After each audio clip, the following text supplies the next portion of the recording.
voin ni khat thlakua sang ni som ni panga tho tran ni chhun dar som pani ri ma hret khan dar zo le tuipui inkar tuipui atanga kem ni vela kar acha suala kara chuang mi pathum an thivek kar che sual ti an riat vele tuipui oi me ten chan chu ana an thok nga la amuna chuang zinga pani an thia pakhat na thial dam do in panpui ani lain athi vele kar hi mol dunga lum tha in tuipuya atalut lova a in bin na sata wangin thingkung nga a in khai hial ani kara chuang te hi kara tangin an tla thaveka che sual mi pathum te hi MRHG sia halam mi annia lalram thlenga ke ma cha le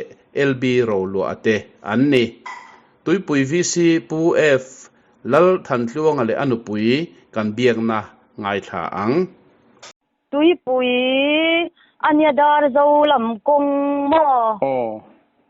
tuipui dar zo atanga tuipui ron lu thang ma tuipui lan theina a khian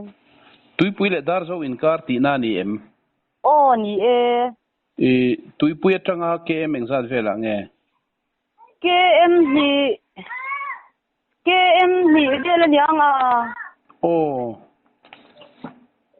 akong sa koya mo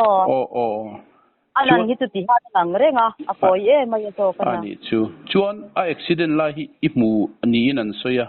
ani em mu thil kan hlanga aron rideu kan thil ti lai khan aron rideu burramo anu khan hi ki motor chelet ringo ta pia kan ala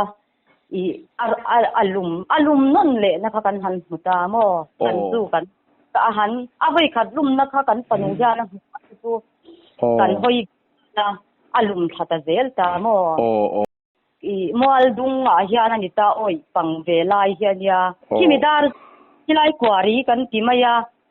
ke ni chuan kan soina chu kwari bullo ka khian ani amo oi pang chi ma khilai leilung te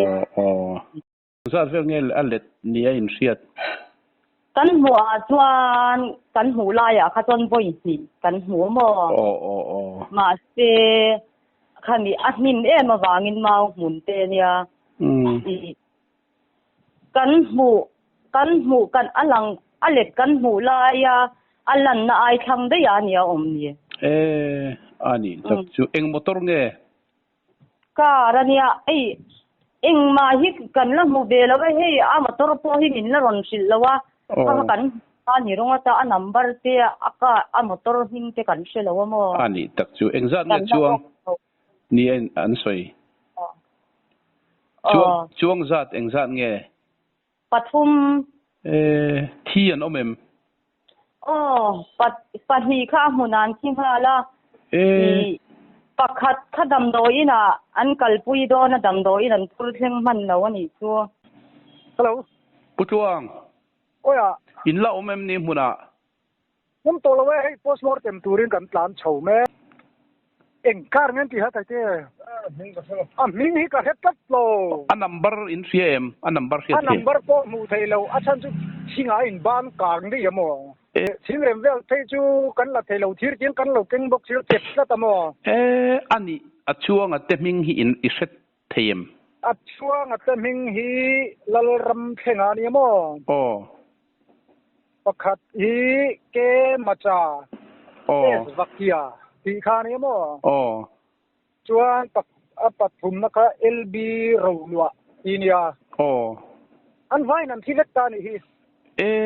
atantira an thivek lawatro pakhat thi khenga hi ning ka sia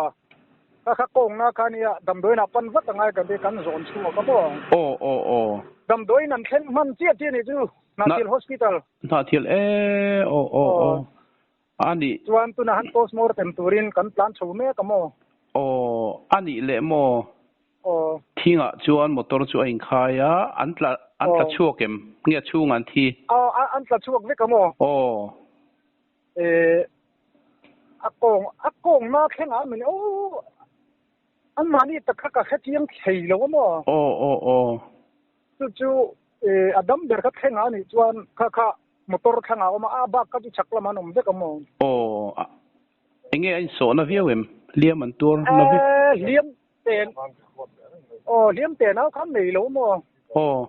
langsar amaro ju pakhata ka ju mai kha a hi kamo a hi ka bak ti nga han langsar vak chu nom lo ani tak chu darling za vel nge he thil then hun hi ria them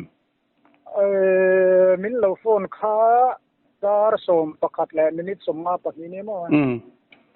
ani tak chu chuan enge at che chual chan hi thei lam lo dar zo watanga lo chuk ti na nem enge ai zo lampan tur mo zin vei va kan ni mai em ka hello home ga thau hin ni again ni hey enge an chi don na an om nuwa la mo lung lei home ka nge sia ha mai sa tlan jing ga sia ha